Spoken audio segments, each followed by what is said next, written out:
अध्याय 336 अध्याय 336 ये इन और यांग डोमेन लिंग जियाओलोंग, तुम क्या कर रहे हो? काले कपड़े वाला आदमी गुस्से से चिल्लाया। ऐसी स्थिति का सामना उन्हें पहले कभी नहीं करना पड़ा था।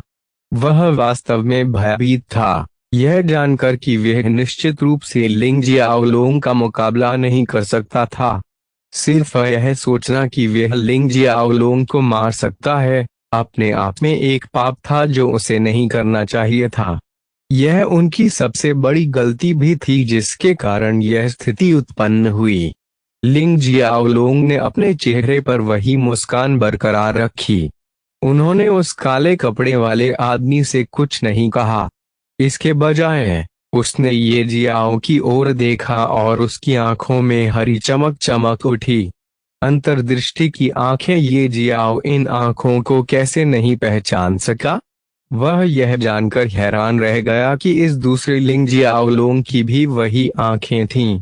लिंग जियाओलोंग ने ये जियाओ की आंखों में देखा और बोला, अपनी अंतर्दृष्टि की आंखों को सक्रिय करें। ये जियाओ हालांकि संदिग्ध था, फिर भी उसने सिर हिलाया और अंतर्दृष्टि की आंखों को भी सक्रिय कर दिया।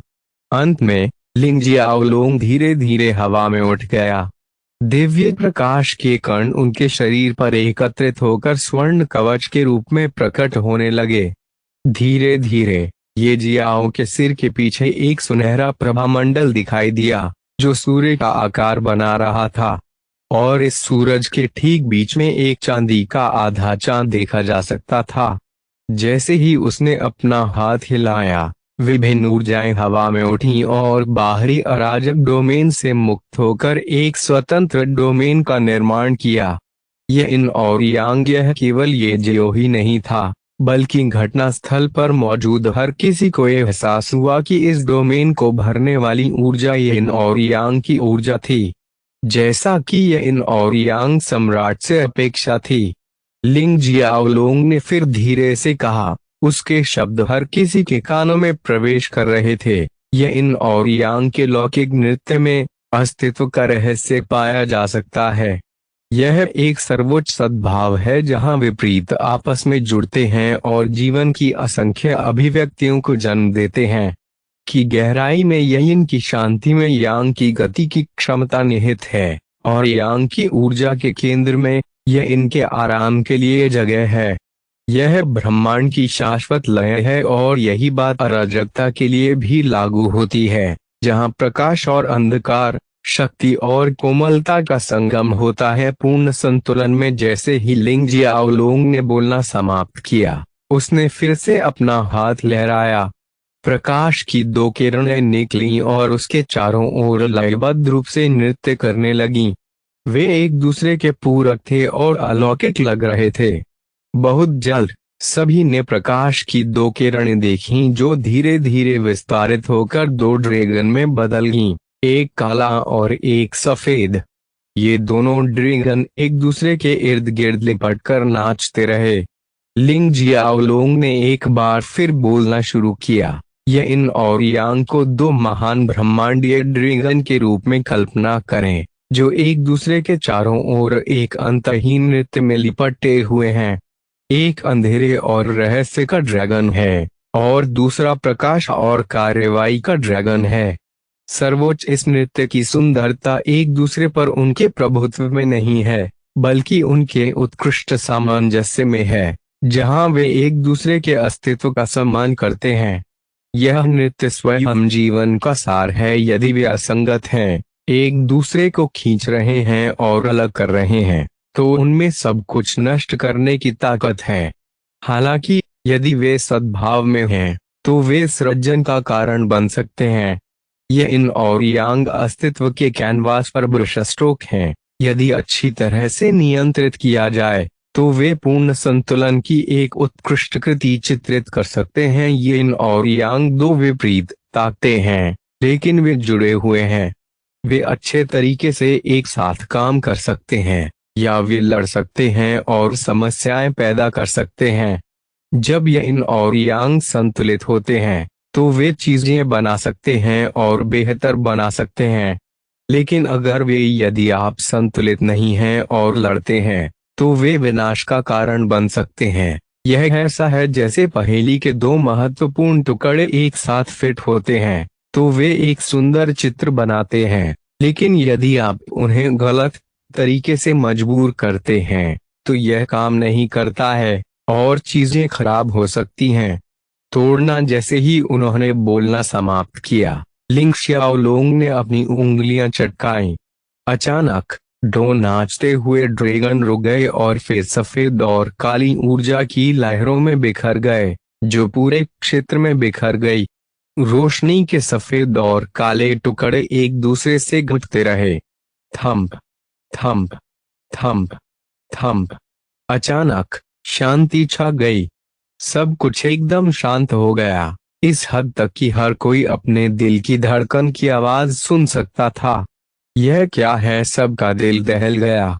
वे मदद नहीं कर सकते थे लेकिन महसूस कर सकते थे कि एक अदृश्य बाध्यकारी शक्ति उनके शरीर को जंजीरों की तरह जकड़ रही है, जिसमें भयावह ऊर्जा है। वास्तव में ये जियाओ दूसरों की तरह ही था। उसने हर उस चीज का अनुभव किया जिससे दूसरे लोग गुजर रहे थे। उसने अपने शरीर को हिलाने की कोशिश की लेकिन ऐसा करने में असफल रहा। साथ ही वह अपनी ताकत दिखाने में भी असफल रहे। सौभाग्य से वह लक्ष्य नहीं था, इसलिए उसने जल्द ही अपनी स्वतंत्रता स्वतः ही प्राप्त कर ली। लिंग शियाओलोंग, तुम पहले से ही बहुत कमजोर हो। अपनी किस्मत पर दबाव मत डालो और हमें मुक्त करो। काले कपड़े पहने उस आदमी को अपने दिल में बहुत बेचैनी महसूस हुई। उसे इस हद तक दबाए जाने की भावना पसंद नहीं थी कि वह हिलने डुलने में भी असमर्थ हो जाए। उसने जोर से चिल्लाकर इन अदृश्य जंजीरों को तोड़ने की कोशिश की। हालांकि जैसे ही वे उसे बांधने वाली अदृश्य शक्ति के पास पहुंचे, उसकी शक्ति शून्य हो गई। धत तेरी की! काले कपड़े पहने आदमी ने भयंकर दहाड़ लगाई। इस नकली अराजकता में प्रवेश करने के बाद से वे कभी भी किसी चीज या किसी से पराजित नहीं हुआ था। जब उन्होंने इस अराजकता में प्रवेश किया तो उन्हें जल्द ही येन और यांग सम्राट का खंडहर मिला। वह जानता था कि यह कुछ ऐसा था जिसे लिंग शियाओलोंग ने पीछे छोड़ दिया था, इसलिए वे उस खंडहर में रहने लगा और उस दिन का इंतजार करने लगा जब लिंग शियाओलोंग या स्वयं लिंग शियाओलोंग से संबंधित कोई व्यक्ति आएगा। उसने उस खंडहर में लाखों वर्षों तक प्रतीक्षा की थी, लेकिन उसने कभी इस तरह का अंत होने की उम्मीद नहीं की थी। हमें क्या करना चाहिए? क्या हम ऐसे ही मर जाएंगे? वर्तमान स्थिति को देखकर अराजकता के अन्य दिव्य संप्रभु घबरा गए। उनमें से लगभग हर किसी ने लिंग जियाओलोंग और उसके द्वारा किए गए कार्यों के बारे में अफवाहें सुनी थीं। अब जब वे यहाँ फंस गए हैं तो वे जानते हैं कि इस जगह को छोड़ना तब तक असंभव है जब तक लिंग शियाओलोंग नहीं चाहते कि वे यहाँ से जाएं। आप सभी किस बात से डरते हैं? यहाँ हमें से बहुत सारे लोग हैं। मुझे मत बताएं कि हम अकेले उससे नहीं निपट सकते। आइए एक साथ अपनी पूरी ताकत का उपयोग करें। वह अराजकता का एक दिव्य संप्रभु भी है। हमारी ताकत के साथ साथ मिलकर हम निश्चित रूप से प्रतिबंध से मुक्त हो सकते हैं और भाग सकते हैं। जब हम मुक्त होते हैं तो अलग अलग दिशाओं में भाग सकते हैं। प्रमुख काले कपड़े पहने व्यक्ति ने भयंकर दहाड़ लगाई। उसे विश्वास नहीं था कि यही अंतिम सत्य है। वह इतनी आसानी से मृत्यु को स्वीकार नहीं करना चाहता था। यहाँ इतने सारे विशेषज्ञों के होते हुए यदि मारना नहीं तो कम से कम इस जगह से भागना संभव होना चाहिए। जब लिंग जियाओलोंग ने यह देखा तो वे मुस्कुराया। चूंकि ये लोग जिद्दी थे, इसलिए वह उन्हें सच्चाई दिखा देगा। अब मैं तुम सबको एक एक करके साफ कर दूंगा। जैसे ही वह बोल रहा था, लिंग जियाओलोंग वहां चला गया। उसके येन और यांग डोमेन की आड़ में उसके अलावा सब कुछ शांति की स्थिति में था। वह सबसे पहले अराजकता के दिव्य संप्रभु के सामने पहुंचे जो उनके सबसे करीब थे। उसने उस व्यक्ति की ओर ठंडे भाव से देखा। जैसे नरक का क्रूर काटने वाला किसी की आत्मा पर कब्जा करने के लिए उसे देख रहा हो। मत करो, मुझे मत मारो। अराजकता के उस दिव्य संप्रभु को भय महसूस हुआ। यह सचमुच गहरा भय था, यह मृत्यु का भय था। दिव्य संप्रभु बनने के बाद से उसने कभी इस तरह महसूस नहीं किया था। हालांकि लिंग श्याओलोंग ने उसकी बात नहीं सुनी। उसने बस अपनी हथेली उठाई और प्रहार कर दिया। एक शक्तिशाली ऊर्जा उतरी और उस व्यक्ति के शरीर पर आक्रमण कर दिया, जिससे वह वहीं चकनाचूर हो गया। भले ही वह लिंग श्याओलोंग की तरह ही अराजकता का दिव्य संप्रभु था, वह लिंग श्याओलोंग के हमले का बिल्कुल भी विरोध नहीं कर सका। हिस जब हर कोई ठंडी हवा का झोंका लेने से खुद को रोक नहीं सका। जब उन्होंने देखा कि अराजकता के दिव्य शासक को इतनी आसानी से कुचला जा रहा है। हालांकि अराजकता का वह दिव्य संप्रभु केवल कुछ मिलियन वर्षों की छोटी अवधि के लिए एक दिव्य संप्रभु बन गया था, उसकी ताकत को कम करके नहीं आंका जा सकता था। हालांकि वह अभी भी लिंग जियाओलोंग के हमले का सामना करने में असमर्थ था और लिंग जियाओलोंग की हथेली के साधारण प्रहार से चकनाचूर हो गया। इस आदमी की ताकत! यह आदमी कितना भयानक था! सबकी नजरों में लिंग जियाओलोंग, जो पहले से ही एक राक्षस था, एक राक्षस बन गया। यह आपकी बारी है। लिंग जियाओलोंग ने फिर से अराजकता के एक और दिव्य संप्रभु को देखा और उसकी ओर चल दिया। आप, लिंग श्याओलोंग, यदि आप मुझे मारना चाहते हैं तो आपको पहले पूछना होगा कि क्या मेरी संप्रभु ज्वाला सहमत है या नहीं। यद्यपि अराजकता का दूसरा दिव्य संप्रभु भयभीत था, वह जानता था कि जीवन की भीख मांगने से कोई परिणाम नहीं मिलेगा। लिंग जियाओलोंग निश्चित रूप से उसे मार डालेगा। चूंकि यही मामला है, तो अंतिम संघर्ष क्यों न किया जाए और कम से कम कुछ तरीकों से लिंग श्याओलोंग को नुकसान पहुंचाया जाए। जैसे ही उसने जोर से चिल्लाया, उसने अपनी ऊर्जा प्रसारित की और उसके शरीर से बैंगनी रंग की लौ बाहर निकाल दी। यह उनकी सार्वभौम ज्वाला थी। क्योंकि यह उनका आखिरी संघर्ष था, इसलिए वे इसमें अपना सब कुछ झोंक देना चाहते थे। संप्रभु ज्वाला! हुह लिंग जियाओलोंग मंद मंद मुस्कुराया। उन्होंने ये जियाओ की ओर देखा और बोले, आप अपनी ब्रह्मांड सार ज्वाला को इस संप्रभु ज्वाला को भस्म क्यों नहीं करने देते? इसे भस्म करने के बाद आपकी ब्रह्मांड सार ज्वाला निश्चित रूप से विकसित होगी। को फायदान आपके लिए और अधिक अध्याय लाने में सहायता के लिए हमारा समर्थन करें। संपर्क करें -- मैप दान करें। अध्याय 337 अध्याय 337 दिव्य महिमा ब्लेड 1। ये जियाओ ने संप्रभु ज्वाला को देखा जो लिंग जियाओलोंग की ओर फैलाई गई थी। वह सदमे में हाँफने के अलावा कुछ नहीं कर सका। दूर से भी वह समझ सकता था कि यह संप्रभु ज्वाला कितनी विस्मयकारी और दुर्जय थी। उन्हें यकीन था कि उनकी ब्रह्मांड सार ज्वाला अपनी विशिष्टता और विलक्षणता के बावजूद इस संप्रभु ज्वाला से कोई मुकाबला नहीं कर सकती। अपने यूनिवर्स एसेंस फ्लेम को सॉवरेन फ्लेम को भस्म करने के विचार पर विचार करते हुए ये जियो ने सोचा कि क्या विपरीत भी हो सकता है। लिंग जियाओलोंग ने उसे आश्वस्त करते हुए कहा, किसी भी बात की चिंता मत करो। जब तक मैं यहाँ हूँ, तुम्हें या तुमसे जुड़ी किसी भी चीज को कोई नुकसान नहीं पहुँचा सकता। मेरी उपस्थिति के साथ तुम्हारे ब्रह्मांड सार ज्वाला के लिए संप्रभु ज्वाला को भस्म करना असंभव नहीं है। ये जियाओ को पता नहीं क्यों, शायद इसलिए कि लिंग श्याओलोंग बिल्कुल उसके जैसा दिखता था, या ऐसा इसलिए हो सकता है क्योंकि वे आत्मा से लिंग श्याओलोंग से जुड़ा हुआ महसूस करता था। उसने लिंग श्याओलोंग के शब्दों पर विश्वास करना चुना और यूनिवर्स एसेंस फ्लेम जारी किया। जैसे कि कई दुर्जय विरोधियों की उपस्थिति को महसूस करते हुए यूनिवर्स एसेंस फ्लेम ने कुछ बार गूंजते हुए व्यक्त किया कि यह ये जियों को उनकी वर्तमान स्थिति में मदद नहीं कर सकता है। इससे न केवल ये जियाओं को आश्चर्य हुआ क्योंकि उन्हें यूनिवर्स एसेंस फ्लेम से ऐसी प्रतिक्रिया की उम्मीद नहीं थी, बल्कि इसने घटना स्थल पर मौजूद सभी लोगों को भी चौंका दिया, क्योंकि सॉवरेन फ्लेम भी अपने विचारों को इतनी स्पष्टता से व्यक्त नहीं कर सके। इस समय सॉवरेन फ्लेम लिंग शियाओलोंग के सामने पहुंची, जो उसके शरीर को जलाकर राख कर देना चाहती थी। दुर्भाग्य से लिंग जियाओलोंग कोई नहीं था। उनकी उपस्थिति ही संप्रभु ज्वाला को कंपाने और यहाँ तक कि उनके कपड़ों को छूने की हिम्मत न करने के लिए पर्याप्त थी।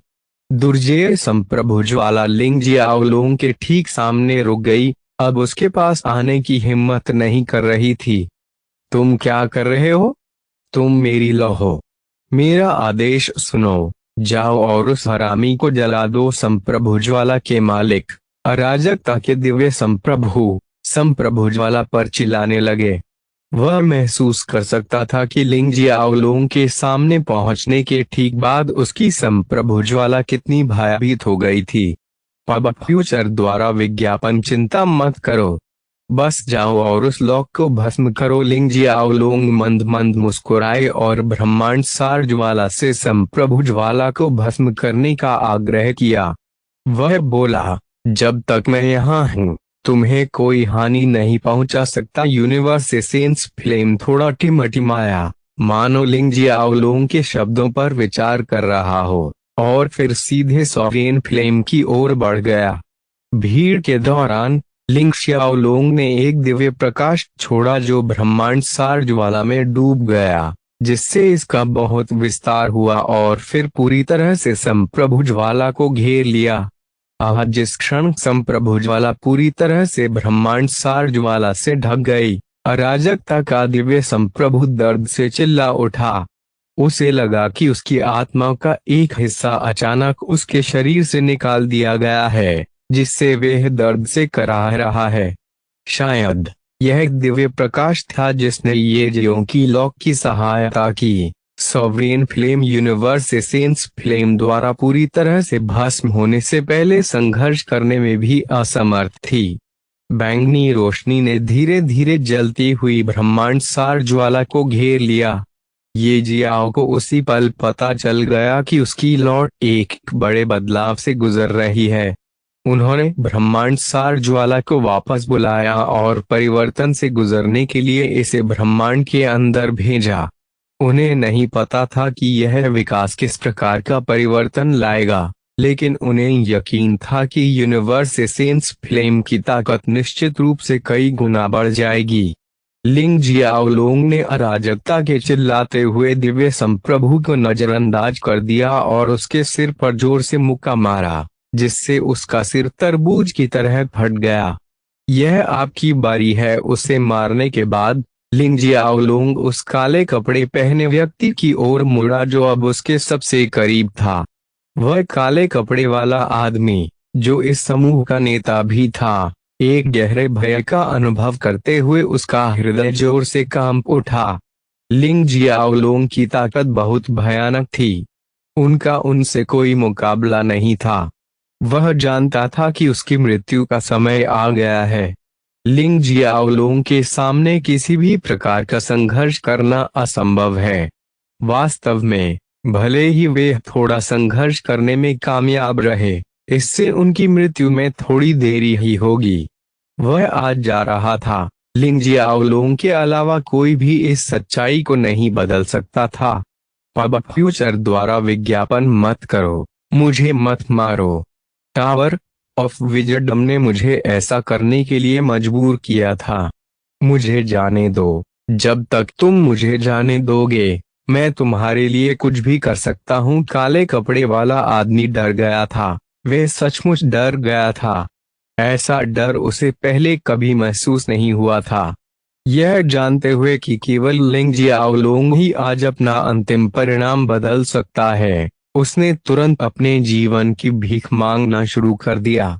क्या ऐसा है? लिंग शियाओलोंग मुस्कुराया और अपना हाथ बढ़ाया, जिससे सेलेस्टियल ग्लोरी ब्लेड ये जियाओ के हाथ से उड़ गया और लिंग शियाओलोंग के हाथ में आ गया।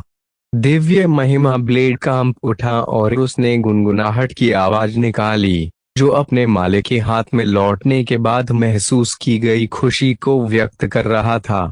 लिंग जियाओलोंग मुस्कुराया और फिर अपने ब्लेड से हमला कर दिया। दिव्य महिमा ब्लेड एक भयानक ब्लेड बल के साथ मिश्रित एक शानदार रोशनी के साथ फूट पड़ा और काले कपड़े पहने आदमी की ओर बढ़ गया। काले कपड़े पहने आदमी ने एक दयनीय चीख निकाली। वह इसे बिल्कुल भी सहन नहीं कर सका और ब्लेड से तुरंत मारा गया। उसकी आत्मा भी पूरी तरह नष्ट हो गई थी। जब अन्य लोगों ने देखा कि लिंग जियाओलोंग ने कितनी आसानी से अराजकता के 3 दिव्य संप्रभुओं को मार डाला, तो वे सभी घबरा गए। उनके दिलों में डर की एक अवर्णनीय भावना उमड़ पड़ी। यह एक अतुलनीय डर था। झटका बिना समय बर्बाद किए ये जियाओ फिर से बाहर हो गया। इस बार ब्लेड बल कई ब्लेडों में बदल गया और कट गया, जिससे अन्य सभी विशेषज्ञ एक पल में मारे गए। ये जियाओ पर जो खतरा मंडराया था वे वैसे ही खत्म हो गया। लिंग जियाओलोंग ने आखिरकार ये जियाओ की ओर देखा। ये जियाओ की आंखों में चमकती हरी रोशनी देखकर उसने पूछा, क्या तुमने सब कुछ समझ लिया है? मेरे पास है। ये जियाओ ने सिर हिलाया। यह पता चला कि लिंग जियाओलोंग ने आज जो भी हरकत दिखाई उसने यिन और यांग का गहरा सार दिखाया। कैओस एनर्जी, नियम या गहन अर्थ का कोई उपयोग नहीं था। प्रत्येक हमले ने प्रकाश और अंधेरे, शक्ति और कोमलता, और सूर्य और चंद्रमा का प्रतिनिधित्व करने वाले 2 तत्वों का सार प्रदर्शित किया। ये यिन और यांग का सार थे। ये जियाओ इस पूरे समय आइज ऑफ इनसाइट का उपयोग कर रहा था और लिंग जियाओलोंग की हर हरकत को करीब से देख रहा था।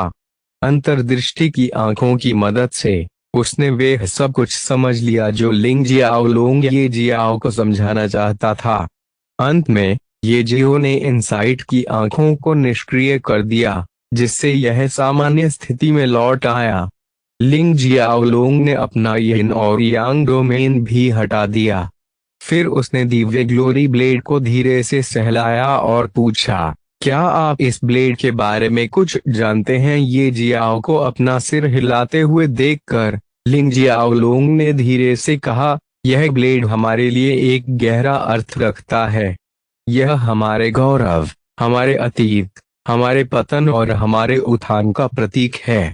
यह ब्लेड अनगिनत वर्षों से मेरे साथ है, क्योंकि इस ब्लेड से मेरा घर पूरी तरह से नष्ट हो गया। हालांकि इस ब्लेड ने मुझे उन सभी का बदला लेने में भी मदद की जो मेरी वजह से मरे। यह दिव्य महिमा ब्लेड है जिसे मैंने दिव्य महिमा सम्राट द्वारा छोड़े गए रहस्यवादी क्षेत्र से प्राप्त किया है। ऐसा लग रहा था जैसे लिंग जियाओलोंग अतीत को याद कर रहे हों। उन्होंने अपने शब्दों में हमारे का भी इस्तेमाल किया, जिससे ये जियाओ को कुछ संभावनाओं के बारे में सोचना पड़ा, लेकिन वे खुद को उन संभावनाओं पर विश्वास नहीं कर सके, क्योंकि लिंग जियाओलोंग अभी भी उनके ठीक सामने खड़ा था। लिंग जियाओलोंग ने गहरी सांस ली और धीरे धीरे समझाना शुरू किया, दिव्य महिमा ब्लेड सच्ची अराजकता के भीतर एक सर्वोच्च और पौराणिक हथियार है। आप कह सकते हैं कि यह हथियार एकमात्र अर्धीथर अभिभावक रैंक वाला खजाना हुआ करता था। सैकड़ों मास्टर्स इस हथियार को बनाने के लिए अराजकता स्तर के कारीगरों ने एक साथ मिलकर काम किया, लेकिन फिर भी उन्हें अपना काम पूरा करने में सैकड़ों हजारों साल लग गए। उन्होंने इस हथियार को बनाने के लिए कई सौ स्वर्गीय रहस्य स्तर की सामग्रियों का भी उपयोग किया।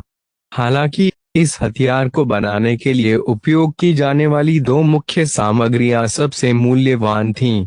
वे अराजकता का फल और दिव्य महिमा सम्राट का रक्तसार थे। ये जियाओ ने देखा कि जब लिंग जियाओलोंग बोल रहा था तो दिव्य महिमा ब्लेड सुनहरे रंग के साथ चमक रहा था, मानो वह भी लिंग जियाओलोंग के प्रत्येक शब्द को सुन रहा था और उसे अपने रचनाकारों की याद आ रही थी।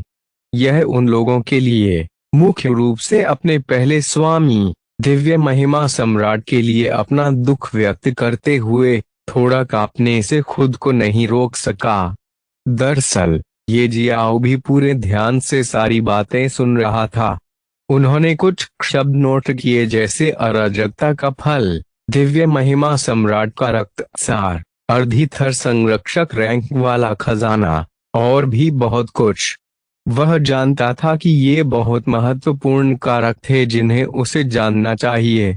लिंग जियाओलोंग ने दिव्य महिमा ब्लेड लहराया और धीरे से बोला, क्या मैंने तुम्हें उनकी याद दिलाई है? दिव्य महिमा ब्लेड कांपता है, गुनगुनाहट की ध्वनि निकालता है। यह बोल नहीं सकता, ये जियाओ ने उत्सुकता से पूछा। वह मदद नहीं कर सका, लेकिन लिन हाओ की गॉड स्लेइंग तलवार को याद कर सका, जो बहुत धारा प्रवाह बोल सकती थी। दूसरी ओर, न तो उसका इन्फिनिटी एज ब्लेड और न ही वॉयर शैटरिंग स्पीयर बोल सकता था।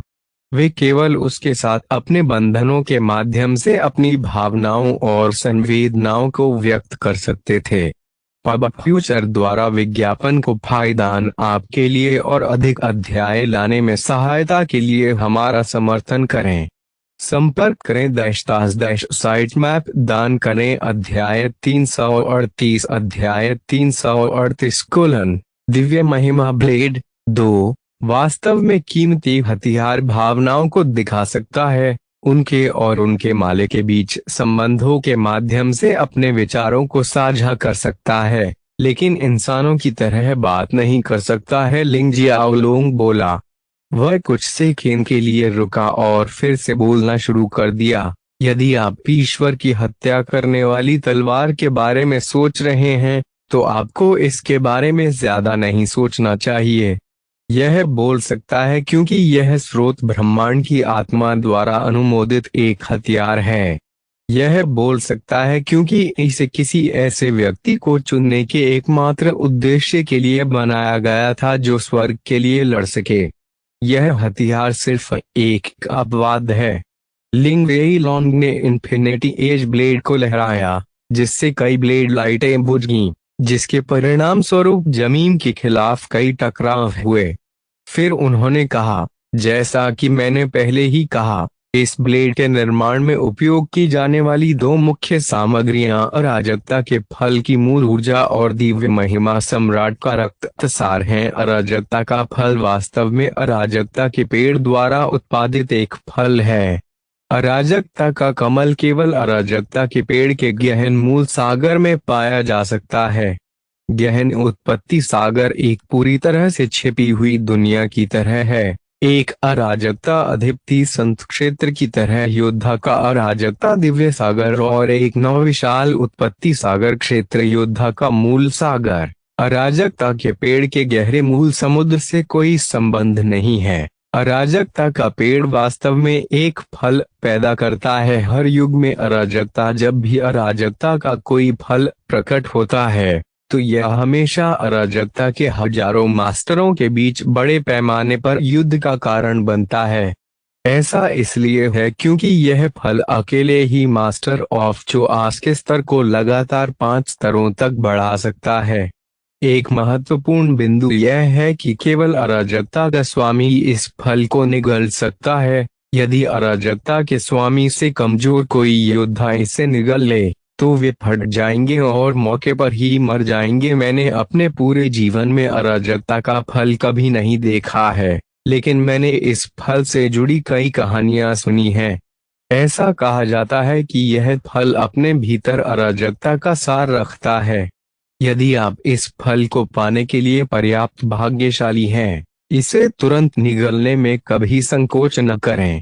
आपको फल निगलने और खेती में सफलता हासिल करने के लिए एक सुरक्षित और एकांत जगह की प्रतीक्षा करने के बारे में भी नहीं सोचना चाहिए। यदि आप ऐसा सोचते हैं, तो आपको पता भी नहीं चलेगा कि आपकी मृत्यु कब हुई या तुम्हें किसने मारा। यद्यपि अराजकता का फल अपने भीतर अराजकता का सार रखता है, यह हिंसक और अनियंत्रित नहीं है। इसके बजाय अराजकता का सार इतना कोमल है कि अराजकता का स्वामी बिना किसी समस्या के तेजी से खेती और ताकत में वृद्धि कर सकता है। सभी छिपी हुई चोटें और खोई हुई जीवन शक्ति भी पुनः प्राप्त हो जाएगी। संक्षेप में, यह फल वास्तव में अराजकता के सभी आकाओं के बीच बड़े पैमाने पर युद्ध का कारण बनने के लिए पर्याप्त है। इससे कोई फर्क नहीं पड़ता कि अराजकता का मास्टर पहले स्तर पर है या 30वें स्तर पर, वे बहुत ही कम समय में 5 गुना ऊपर जा सकते हैं। ये जियाओ को इस बात का अंदाजा था कि लिंग जियाओलोंग अराजकता के फल के बारे में इतना क्यों समझा रहा था। वह अवश्य चाहता होगा कि ये जियो अराजकता का फल प्राप्त करे और जल्दी से अपनी ताकत बढ़ाए। हालांकि ये जियाओ अभी भी मास्टर ऑफ कैओस के दायरे से बहुत दूर था। पब फ्यूचर द्वारा विज्ञापन बहरहाल, उसने चुपचाप सिर हिलाया। लिंग जियाओलोंग ये जियाओ को देखकर मुस्कुराया।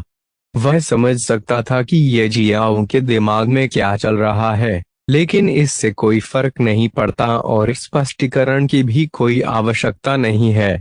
ये जियाओ को सब कुछ बहुत जल्दी पता चल जाएगा और समझ आ जाएगा। एक गहरी सांस लेते हुए उन्होंने आगे कहा, दिव्य महिमा सम्राट एक किंवदंती थी। ऐसा कहा जाता है कि वह पूरे इतिहास में चरम पर पहुंचने वाले अराजकता के पहले मास्टर थे, जो 36वें स्तर के अराजकता के मास्टर बन गए। आप कल्पना कर सकते हैं कि कितना उसके रक्तसार की एक बूंद में ही ऊर्जा समाहित होनी चाहिए। वह थोड़ी देर के लिए रुका और फिर अपना हाथ लहराया, जिससे आकाश में 10 विशाल सुनहरी गेंदें दिखाई देने लगीं, जो दिव्य महिमा ब्लेड की छवि के चारों ओर चक्कर लगा रही थीं। और फिर वूश, 10 में से 9 सुनहरी गेंदों को ब्लेड में मारा गया, जिससे ब्लेड शानदार ढंग से चमकने लगा। लिंग जियालोंग ने तब समझाया, अराजकता के मास्टर का रक्त सार हमेशा सुनहरा होता है। दिव्य महिमा सम्राट ने अपने रक्तसार की 10 बूंदें निकालीं और उन्हें निर्माण के दौरान मुख्य सामग्रियों में से एक के रूप में उपयोग करने के लिए मास्टर कारीगरों को दिया। दिव्य महिमा ब्लेड में रक्तसार की इन 10 बूंदों में से प्रत्येक में न केवल दुनिया भर की ऊर्जा होती है, बल्कि उनमें एक बहुत मजबूत जीवन शक्ति भी होती है, जो आगे बढ़ने के साथ अनगिनत राक्षसों को जन्म देने के लिए पर्याप्त होती है। समय, क्योंकि ये राक्षस रक्तसार की जीवन शक्ति से पैदा हुए हैं, इसलिए उन्हें अराजक रक्त दानव कहा जाता है। वैसे भी जब दिव्य महिमा ब्लेड बनाया गया था, तो रक्तसार की 10 में से 9 बूंदें पूरी तरह से उपयोग की गईं, लेकिन रक्तसार की एक आखिरी बूंद अभी भी बची हुई थी। जब दिव्य महिमा सम्राट अपने जीवन के अंत में था, उसने दिव्य महिमा ब्लेड और अपने रक्तसार की आखिरी बूंद को एक रहस्यवादी क्षेत्र के अंदर कहीं छिपा दिया, जिसे दिव्य महिमा रहस्यवादी क्षेत्र कहा जाता था। मैं दिव्य महिमा ब्लेड को खोजने और प्राप्त करने में कामयाब रहा। हालांकि रक्तसार की वे बूंद अभी भी उस रहस्यवादी दायरे के अंदर है। यदि आपके पास अवसर है, तो आपको उस रहस्यमय क्षेत्र में प्रवेश करना चाहिए और दिव्य महिमा की आखिरी बूंद प्राप्त करनी चाहिए। सम्राट का रक्तसार, उस रक्तसार का मूल्य अराजकता के फल का कम से कम 50% है। यदि आप स्तर 1 से स्तर 5 की अराजकता के मास्टर हैं, तो रक्तसार की वे बूंद आपकी खेती को कम से कम 3 स्तरों तक बढ़ाने में मदद करने के लिए पर्याप्त है।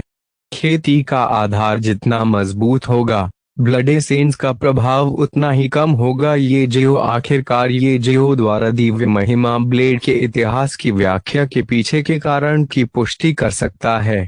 वह निश्चित रूप से कह सकता है कि लिंग जियाओलोंग चाहता है कि ये जियो दिव्य महिमा ब्लेड का रक्त सार प्राप्त करे, जबकि वे अभी भी स्तर 1 से स्तर 5 के बीच अराजकता का मास्टर है।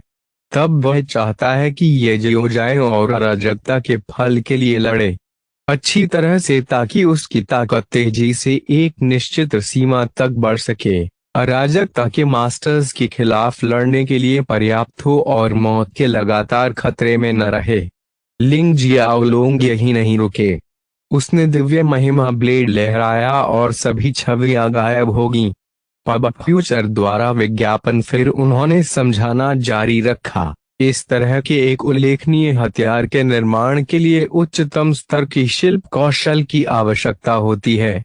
कई मास्टर कारीगरों ने इस ब्लेड को बनाने के लिए अथक प्रयास किया। इस ब्लेड की शक्ति तुलना से परे है। इसमें दुनिया और भूमि को काटने की क्षमता थी, युद्ध में इसे एक बेजोड़ शक्ति बनाना। उन कारीगरों के नेता को दिव्य शिल्पकार फेंगजिलिंग कहा जाता था। पूरी अराजकता सोचती है कि दिव्य शिल्पकार फेंगजिलिंग मर गया है, लेकिन मुझे पता है कि वह जा रहा है दिव्य महिमा की भूमि में। एकांत में आपको इस तथ्य पर ध्यान देना चाहिए कि दिव्य महिमा की भूमि भी दिव्य महिमा सम्राट द्वारा शासित भूमि है। दिव्य महिमा रहस्यवादी क्षेत्र का प्रवेश द्वार भी उस भूमि में स्थित है। दिव्य शिल्पकार फेंगजिलिंग एक छोटे से घर में छिप कर रह रहे हैं। थ्री रीलम एम्पायर के कोने पर स्थित गांव ये जियो भ्रमित था। ठीक है, ये जियो समझ सकता था कि लिंग जियाओलोंग के पास उसे दिव्य शिल्पकार फेंगजिलिंग के ठिकाने के बारे में बताने का एक कारण होना चाहिए, लेकिन वे समझ नहीं पा रहा था कि यह क्या था। लिंग जियाओलोंग ने बोलना बंद कर दिया। उसने धीरे से दिव्य महिमा ब्लेड को सहलाया, जैसे कि वह आखिरी बार उसे सहला रहा हो। सेलेस्टियल ग्लोरी ब्लेड भी लिंग जियाओलोंग की भावनाओं को समझता है। वह कांप उठा और गुनगुनाहट की आवाज निकली। किसी कारण से ये जियो को दिव्य महिमा ब्लेड से गहरा दुख महसूस हुआ। चिंता मत करो, मैं गायब नहीं होने वाला। आखिरकार वह मैं ही हूँ, और हम बहुत जल्द एक हो जाएंगे। जब ये जियाओ ने ये शब्द सुनने तो वह दंग रह गया। ये शब्द उसके शरीर पर वज्र के समान प्रहार कर रहे थे। उसका शरीर कांप उठा। ऐसा डर के कारण नहीं था, बल्कि इसलिए था क्योंकि उसके मन में जो कुछ संभावनाएं उभर रही थीं उनमें से एक वास्तव में सत्य थी। लिंग जियाओलोंग के शब्दों ने इस तथ्य की पुष्टि की कि वे स्वयं वह ज्ञात अस्तित्व है। संक्षेप में, वे और उसके सामने लिंग जियाओलोंग दोनों मूल रूप से एक ही व्यक्ति थे। ये जियाओ समझ नहीं पा रहे थे कि अगर वे दोनों एक ही व्यक्ति थे तो वे अलग अलग शरीरों के साथ एक दूसरे के सामने कैसे खड़े थे। लिंग जियाओलोंग समझ सकता था कि ये जियाओ क्या सोच रहा था, लेकिन उसने कुछ भी स्पष्ट नहीं किया। उनके शब्द थे, आपको सब कुछ पता चल जाएगा। आपको बस 108 नियम स्रोत क्रिस्टल प्राप्त करने की आवश्यकता है। यहाँ ले लो। लिंग जियाओलोंग ने ये जियाओ को दिव्य महिमा ब्लेड लौटाया और बोला, आप सोच रहे होंगे कि मैंने दिव्य शिल्पकार फेंगजिलिंग के बारे में क्यों बात की। पब फ्यूचर द्वारा विज्ञापन को फायदान आपके लिए और अधिक अध्याय लाने में सहायता के लिए हमारा समर्थन करें। संपर्क करें साइट मैप दान करें। अध्याय 339 कालातीत ज्ञानोदय बीज। ये जियाओ के मन में कई सवाल थे, लेकिन वह जानता था कि जब तक वह सभी 108 नियम स्रोत क्रिस्टल इकट्ठा नहीं कर लेता तब तक उसे कोई जवाब नहीं मिलेगा। फिर भी लिंग जियाओलोंग ने कम से कम यह समझाने का विकल्प चुना कि उसने ये जियाओ को दिव्य शिल्पकार फेंगजिलिंग के बारे में क्यों बताया। उन्होंने कहा, इन्फिनिटी एज ब्लेड अपने आप में एक बहुत ही अनोखा ब्लेड है। यह तब तक लगातार विकसित हो सकता है जब तक इसमें पर्याप्त ऊर्जा है। यह एबिसल एनर्जी को खा सकता है ना। ये जियाओ को सिर हिलाते हुए देखकर लिंग जियाओलोंग मुस्कुराया। नाइन हेल की भूमि एबिसल एनर्जी से भरी हुई है। वहाँ इतनी अधिक एबिसल एनर्जी है कि यह सैकड़ों सर्वोच्च विशेष गैर रैंक वाले एबिसल के अस्तित्व का समर्थन कर रही है। आपको बस नाइन हेल की भूमि पर जाना है और अनंत को किनारे करना है। ब्लेड एबिसल एनर्जी के हर आखिरी हिस्से को निगल जाता है। उस भूमि की इतनी एबिसल एनर्जी के साथ मुझे विश्वास है कि infinity edge blade top grade mystery descent तक विकसित हो सकता है। रैंक ये जियाओ ने जब यह सुना तो वह दंग रह गया। दरअसल इन्फिनिटी एज ब्लेड ने शुरू से ही एबिसल एनर्जी में रुचि दिखाई थी। वास्तव में एक समय ऐसा भी था जब इसने एबिसल एनर्जी को निगल लिया और अगली श्रेणी में विकसित हो गया। हथियारों और खजानों की कई श्रेणियां हैं। वे empyrean, soul bound, heavenly soul, celestial spirit, celestial destroyer, mystery descent, heavenly mystery और ईथर गार्जियन हैं। प्रत्येक रैंक को आगे 4 ग्रेड में विभाजित किया गया है। वे निम्न ग्रेड, मध्य ग्रेड, उच्च ग्रेड और शीर्ष ग्रेड हैं। हालांकि ये जियाओ हमेशा केवल एक हथियार के रैंक को देखता था और कभी भी अपने हथियारों के ग्रेड को देखने की जहमत नहीं उठाता था। इसका मतलब यह नहीं है कि ग्रेड मौजूद नहीं है। 9 हेल्स की भूमि की रसातल ऊर्जा के हर टुकड़े को भस्म करके उसका infinity edge blade top grade mystery descent rank तक विकसित हो सकता है। लेकिन क्या सिर्फ एक हथियार विकसित करने के लिए अनगिनत रसातल और उनकी ताकत के स्रोत अबिसल एनर्जी के जीवन का बलिदान करना सही काम है? पब फ्यूचर द्वारा विज्ञापन। आप सचमुच? लिंग जियाओलोंग ने अपना सिर हिलाया और उसे सलाह दी। ऐसे समय आते हैं जब आपको केवल अपने बारे में सोचना चाहिए। एबिसल्स का तो जिक्र ही नहीं। यह पूरी अराजकता एक ही उद्देश्य के लिए बनाई गई थी। वह है किसी भी आवश्यक तरीके से खेती में मदद करना। भले ही यह अराजकता हो आपकी ताकत बढ़ाने में मदद करने के लिए इसे पूरी तरह से नष्ट कर दिया गया है। यह इसके लायक है तो क्या हुआ अगर रसातल पूरी तरह से नष्ट हो गए या नॉनर्कों की भूमि नष्ट हो गई? उनका अस्तित्व कभी नहीं होना चाहिए था। उनका अस्तित्व आपके कारण है। आप उनकी रचना का कारण है, उनके अस्तित्व का कारण है, और तुम ही उनके निधन का कारण बनोगे। क्या आप सचमुच मानते हैं कि अराजकता का कमल अराजकता को जन्म दे सकता है? याद रखें, सच्ची अराजकता केवल अराजकता के पेड़ से ही पैदा हो सकती है। यह अराजकता अराजकता के कमल से केवल मेरी वजह से उभरी है। मैंने आपके लिए जीवित रहने का मार्ग प्रशस्त करने के लिए बहुत अधिक बलिदान दिया है ताकि आप ऐसा कर सके, मजबूत बनो और वह हासिल करो जो मैं करने में असफल रहा। अगर तुम उसे भी पूरा नहीं कर सकते तो तुम्हें इसके बजाय मर जाना चाहिए। मैं आपको स्वार्थी होने और केवल अपने बारे में सोचने के लिए नहीं कह रहा हूँ। हालांकि ऐसे क्षण भी आते हैं जब आपको दूसरों के बजाय खुद को प्राथमिकता देनी होती है। इसके अलावा एबिसल्स स्वर्गीय राक्षसों की तुलना में और भी अधिक भयावह और भ्रष्ट प्राणी है। इस पर विचार न करना ही बेहतर है। उनका जीवन ये जियाओ भी ये बातें जानता था। वह उन्हें मारने से पहले एक क्षण भी नहीं सोचेगा। हालांकि जब उनके अस्तित्व और उनके अस्तित्व के स्रोत को पूरी तरह से मिटाने की बात आती है तो वह झिझकने लगते हैं। एबिसल एनर्जी एबिसल का स्रोत है। यदि एबिसल ऊर्जा नहीं है तो एबिसल का जन्म नहीं होगा। मैं समझता हूँ अंत में ये जियाओ ने सिर हिलाया और अपने इन्फिनिटी एज ब्लेड को विकसित करने के लिए जो आवश्यक था वह करने के लिए सहमत हो गया। ऐसा करने के लिए यदि उसे एबिसल्स का विनाश करना पड़े तो ऐसा ही होगा। लिंग जियाओलोंग ये जियाओ के उत्तर से संतुष्ट थे।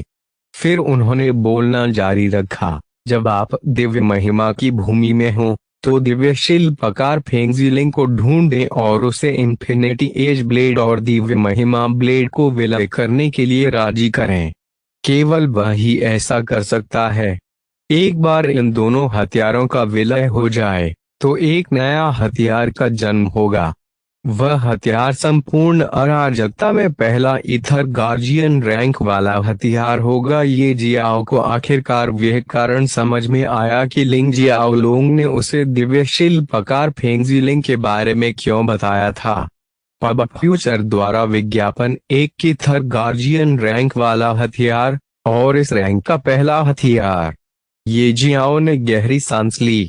अब तक वे पहले से ही दोनों अराजकताओं में खजाने और हथियारों की श्रेणी से अवगत था। जहां तक वे जानता है, केवल अराजकता का पेड़ एक ही थर संरक्षक रैंक वाला खजाना है और यह वास्तविक अराजकता के जन्म का कारण है। अचानक उसके मन में एक बात कौन थी? स्वर्ण बीज के बारे में क्या?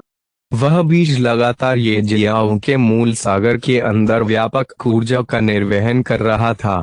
अब तक उसका उद्गम सागर व्यापक उद्गम सागर में परिवर्तित हो चुका है। ये जियाओं को कभी समझ नहीं आया कि वास्तव में यह बीज क्या है। वह यह प्रश्न पूछे बिना नहीं रह सका।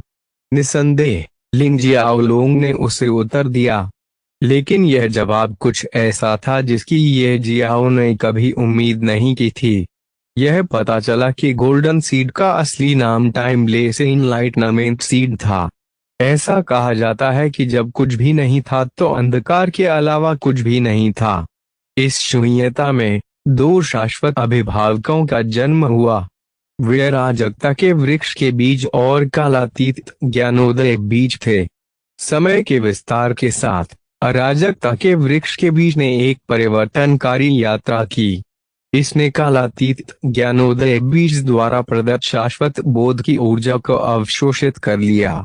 धीरे धीरे बीज अंकुरित होने लगा और अनगिनत युगों के बाद अराजकता के एक शानदार पेड़ ने पूर्ण अंधकार में जड़ें जमा लीं। यह पेड़ स्वयं अराजकता का उद्गम स्थल बन गया। इसने अराजकता को जन्म दिया और धीरे धीरे यहाँ जीवन पनपने लगा। दूसरी ओर कालातीत आत्मज्ञान बीज ने अपने रहस्यमय सार को बरकरार रखा। अज्ञात कारणों से यह अनंत काल तक अपने बीज रूप में बना रहा। इन दोनों बीजों की किंवदंतियां अराजकता के प्राचीन अभिलेखों और पूर्ण अंधकार के इतिहास में दर्ज की गई थीं। विशेष रूप से कालातीत ज्ञानोदय बीज अटकलों और आश्चर्य का विषय बन गया। इसके अस्तित्व के बारे में सभी को पता था, फिर भी इसका ठिकाना और स्वरूप अज्ञात रहा, किंवदंतियों के इतिहास में बंद रहा। कोई नहीं जानता था कि अराजकता के जन्म के कुछ ही समय बाद कालातीत ज्ञानोदय बीज कहाँ गायब हो गया था। लिंग जियाओलोंग ने यह भी बताया कि उन्होंने यह बीज कैसे प्राप्त किया। यह पता चला कि जब उन्होंने अराजकता के वृक्ष के आदिम उत्पत्ति सागर में प्रवेश किया तो उन्हें कालातीत ज्ञानोदय बीज प्राप्त हुआ। अत्यधिक प्रयास के माध्यम से उसने अराजकता के पेड़ के तनों में एक छोटा सा अंतर बनाया और इस अंतराल के माध्यम से वे आदिम मूल सागर में प्रवेश कर गया। वहां दिव्य तेज से घिरे अराजकता के असंख्य कमल खिलने नजर आ रहे थे। इस पवित्र स्थान के भीतर लिंग जियाओलोंग ने कालातीत ज्ञानोदय बीज की खोज की।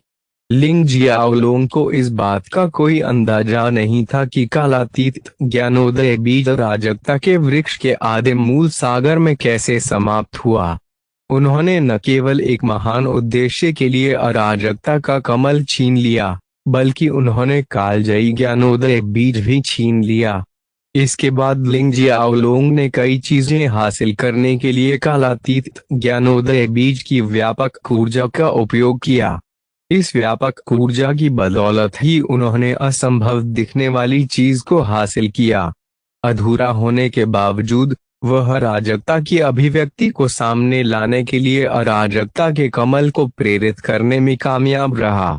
वहीं से उनकी शानदार वापसी की योजना शुरू हुई। वैसे भी यह जानने के अलावा कि कालातीत आत्मज्ञान बीज लगातार व्यापक ऊर्जा का निर्वहन कर सकता है, यहाँ तक कि वे इस शाश्वत संरक्षक रैंक वाले खजाने के बारे में और कुछ नहीं जानता है। ये जियाओ के पहली बार अराजकता में कदम रखने के बाद लिंग जियाओलोंग ने कालातीत ज्ञानोदय बीज को सुबह के सितारों की भूमि से जुड़े एक गुप्त क्षेत्र में डाल दिया। इस तरह आखिर में ये बीज ये जियाओ के हाथ लगा। इस खजाने के बारे में तुम्हें भी कुछ नहीं पता। ये जियाओ आश्चर्यचकित था।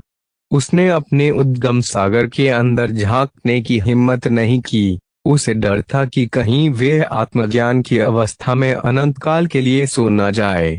एक खजाना जो अराजकता के पेड़ के साथ पैदा हुआ था।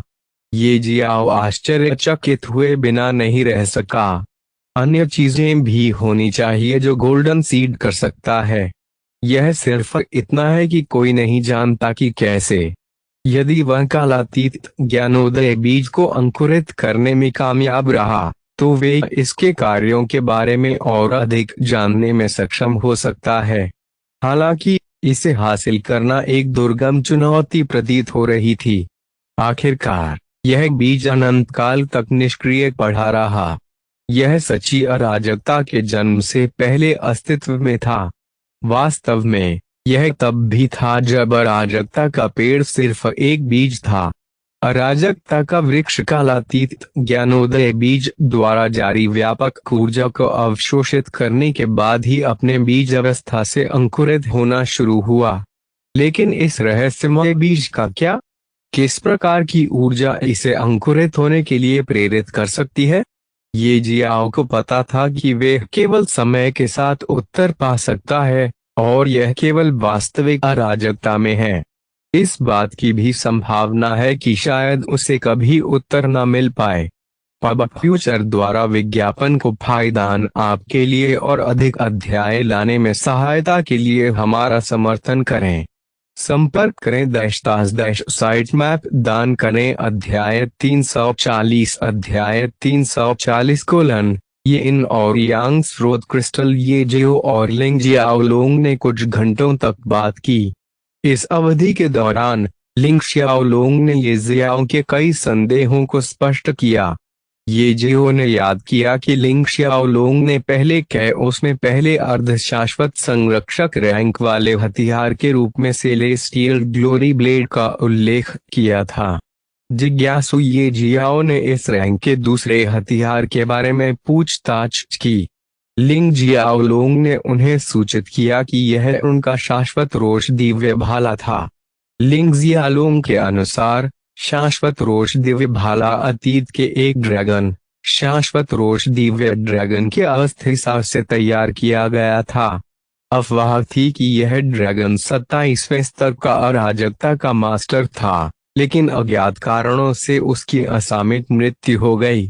लिंग शियाओलोंग ने रहस्यवादी क्षेत्र में ड्रैगन के अवशेषों की खोज की। इसकी सबसे कठोर हड्डियों के कुछ टुकड़े रखकर उसने इसके बाकी अवशेषों से अस्थिसार निकाला। ये जियाओ उस समय आश्चर्यचकित रह गए जब लिंग शियाओलोंग ने खुलासा किया कि वे इन सामग्रियों को दिव्य शिल्पकार फेंगजिलिंग के पास लाया था और एक हथियार, एक भाला को सटीक रूप से बनाने का अनुरोध किया था। दिव्य शिल्पकार फेंगजिलिंग ने लिंग शियाओलोंग के लिए एक भाला तैयार किया, और यह एक शीर्ष श्रेणी का स्वर्गीय रहस्य रैंक वाला भाला निकला।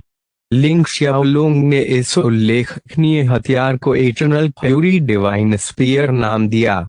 यह कोई आश्चर्य की बात नहीं है कि लिंग शियाओलोंग ने उसे सेलेस्टियल ग्लोरी ब्लेड और इन्फिनिटी एज ब्लेड के विलय के उद्देश्य से दिव्य शिल्पकार फेंगजिलिंग की तलाश करने के लिए कहा था। सांस गहरी आग भरते हुए ये जियाओ ने अपनी आंखें खोलीं। अपने परिवेश का अवलोकन करते हुए उसे एहसास हुआ कि वह अब यिन और यांग सम्राट के खंडहरों के बीच नहीं था।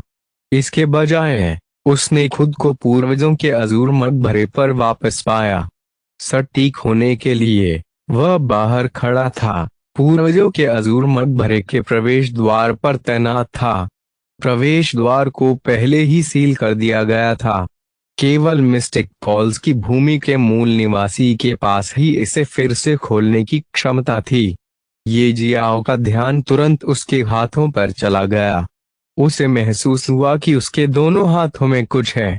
नीचे देखने पर वह यह देखकर आश्चर्यचकित रह गया कि उसने स्वयं को 2 रूल सोर्स क्रिस्टल पकड़े हुए थे, प्रत्येक हाथ में एक। ये 2 नियम स्रोत क्रिस्टल यिन और यांग स्रोत क्रिस्टल हुए। पब फ्यूचर द्वारा विज्ञापन मैंने उन्हें कब प्राप्त किया, ये जियाओ हैरान था। जहां तक उसे याद है, लिंग जियाओलोंग ने ये जियाओ के लिए बाहर निकलने के लिए एक पोर्टल बनाया था। जब ये जियाओ पोर्टल से बाहर चला गया तो उसने खुद को पूर्वजों के अजूर मकबरे के बाहर पाया। उसे बिल्कुल भी अंदाजा नहीं है कि ये 2 नियम स्रोत क्रिस्टल कब और कैसे उसके हाथ में आ गए। खैर, इससे कोई फर्क नहीं पड़ता।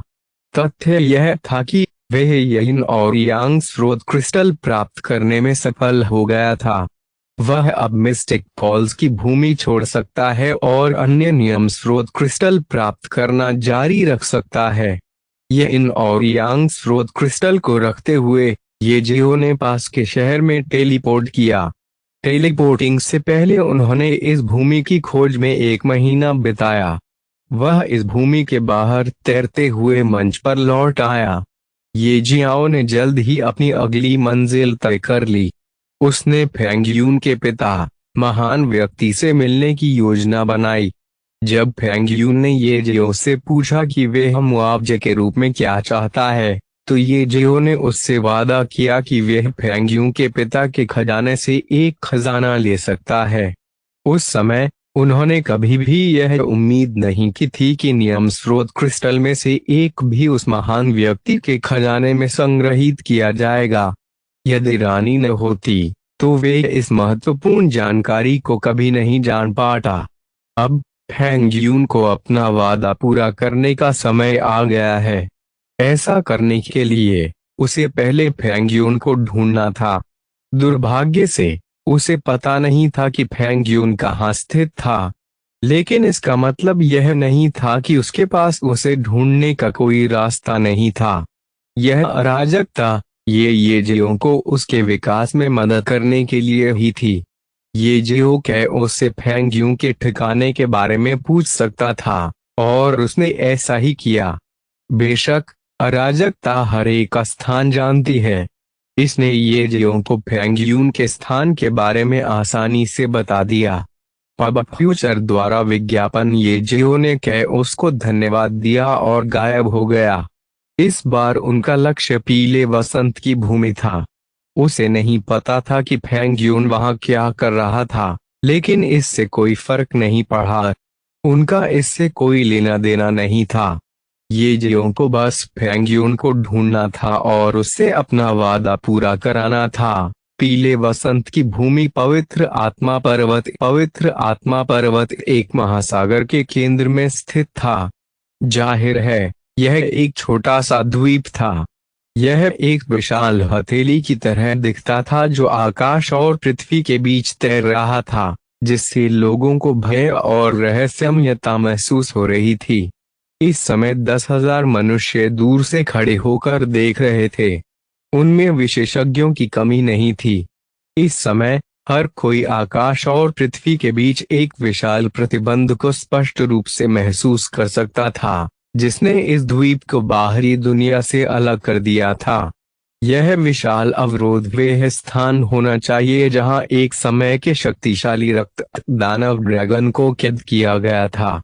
यहाँ प्रतिबंध इतना कड़ा था कि सामान्य परिस्थितियों में मिस्टिक्स और इन रियलम के विशेषज्ञ भी यहाँ से ईंधन नहीं लगा सकते थे। पूरे महासागर को बंद कर दिया गया था, और एक बार जब कोई इसमें उतर गया तो वे निश्चित रूप से खो जाएगा। येलो स्प्रिंग की भूमि में 3 प्रमुख निषिद्ध मैदानों में से एक के रूप में यह स्पष्ट था कि इस स्थान के पास ऐसा करने की योग्यता थी। हालांकि किसी को इसकी परवाह नहीं थी। वे बस चुपचाप इंतजार कर रहे थे, और उनकी आंखें जोश से जल रही थीं। यह स्पष्ट था कि यद्यपि सेक्रेड सोल माउंटेन में प्रतिबंध था, लेकिन यह प्रतिबंध के खुलने से ज्यादा दूर नहीं था। हर कोई इस निषिद्ध स्थान में प्रवेश करने के लिए योग्य था। सब समझ गए कि एक बार यह प्रतिबंध खुल गया तो अवश्य ही खूनी संघर्ष होगा। आखिरकार अंदर का खजाना बेहद अनोखा था, और कोई भी उसे पाना चाहेगा। उस स्थिति में उन्हें बोलने के लिए अपनी ताकत पर निर्भर रहना होगा। केवल शीर्ष विशेषज्ञ ही सेक्रेड सोल माउंटेन के केंद्र में कदम रखने के योग्य थे। हालांकि कोई भी नहीं हिला। तेज आवाज पहले ही पूरे आकाश में गूंज चुकी थी। अनगिनत लोग सतर्कता से इधर उधर देखते हुए आपस में चर्चा कर रहे थे। वे ब्लैक स्वॉर्ड संप्रदाय के लोग हैं। मैंने उनके आने की उम्मीद नहीं की थी। मैंने सुना है कि उनका एक पूर्वज है जिसने आधे कदम वाले अराजकता संप्रभु क्षेत्र में कदम रखा है कहीं और। क्या आप जानते हैं, मैंने एक बार खून निगलने वाली चींटियों का घोंसला देखा था। यह बहुत डरावना था। कहा जाता है कि यह जगह उन भयानक चींटियों का जन्म स्थान था एक कोने पर। इस बार यह जीवंत होने वाला है। मुझे आश्चर्य है कि मुझे यहाँ किस तरह का खजाना मिल सकता है। आसपास के लोग सजीव चर्चा कर रहे थे। हर किसी का ध्यान यहाँ आने वाले विशेषज्ञों पर था। उनमें से कई येलो स्प्रिंग की संपूर्ण भूमि में बेहद प्रसिद्ध अस्तित्व थे। इस समय वे सभी यहाँ एकत्र थे। वहाँ अराजक जानवर, योद्धा और विभिन्न जातियों के लोग भी थे। उनमें से हर कोई प्रतिबंध हटने का इंतजार कर रहा था। इसी समय लोगों का एक समूह आकाश से उतरा। वे सभी काले वस्त्र पहने हुए थे। उनकी पीठ पर बड़े बड़े पंख थे और उन पर सुनहरे पंख उगे हुए थे। उनकी आभा शक्तिशाली थी, जिससे लोग कांप उठते थे। जैसे ही वे प्रकट हुए, ऐसा लगा मानो पूरा आकाश उनसे आच्छादित हो गया हो, जिससे अनगिनत लोगों के हाव भाव बदल गए। किसी ने नहीं सोचा था कि ब्लड डेमन ड्रैगन की उपस्थिति इतने सारे विशेषज्ञों को आकर्षित करेगी। उनमें से प्रत्येक के पास रहस्यवादी संप्रभु क्षेत्र की ताकत थी। एक बार जब वे टकराएंगे तो खूनी संघर्ष अवश्य छिड़ जाएगा। इससे पहले कि भीड़ सदमे से होश में आती, उसी समय रक्तलाल दिग्गजों का एक और समूह आकाश से नीचे आया। वे लंबे और बड़े थे और उनकी खूनी आभा को छुपाया नहीं जा सकता था। उनके प्रकट होते ही आसपास के लोग तितर बितर हो गए और उन्हें जगह दे दी। उन्होंने डर और सदमे से इन रक्तलाल दिग्गजों को देखा। यह स्पष्ट था कि लोगों का यह समूह बहुत शक्तिशाली और हत्या करने में निर्णायक था। कोई भी उन्हें उकसाने को तैयार नहीं था। एक बार उकसाने के बाद वे निश्चित रूप से बेहद बदकिस्मत होंगे। अनगिनत विशेषज्ञों के उतरने के बाद आसपास के लोगों ने धीमी आवाज में इशारा करना और चर्चा करना शुरू कर दिया। अगले ही पल आसमान में एक छाया चमकी और पूरी समुद्र की लहरें हल्की सी हिली। तुरंत एक विशाल अजगर आकाश से उतरा। शक्तिशाली कठोर दबाव ने तुरंत अनगिनत लोगों को इसकी ओर देखने पर मजबूर कर दिया और उनके चेहरे सदमे से भर गए। यह क्या है? वास्तव में एक अजगर यहाँ आया था। हे भगवान, मैं पहली बार ड्रैगन देख रहा हूँ। यह बहुत राजसी लग रहा है। इस पर दो छोटे बिंदु क्यों हैं? मुझे लगता है कि वे मानव आकृतियों जैसे दिखते हैं। आखिर क्या है? वे दो लोग कौन हैं? वे वास्तव में एक ड्रैगन की सवारी कर रहे हैं। पलक झपकते ही अनगिनत लोगों की नजर आकाश में विशाल अजगर के शरीर पर पड़ी। हालांकि उन्होंने तुरंत इस अजगर की पीठ पर बैठे दो लोगों को देखा। किसी को पता होना चाहिए कि उन दोनों की स्थिति बहुत ही आकर्षक थी। असंख्य लोग आश्चर्यचकित रह गए। इन लोगों को पता नहीं था कि इस ड्रैगन पर सवार इंसान असल में इंसान नहीं बल्कि इंसान के रूप में अराजक जानवर थे। उनमें से एक पेंगुइन था।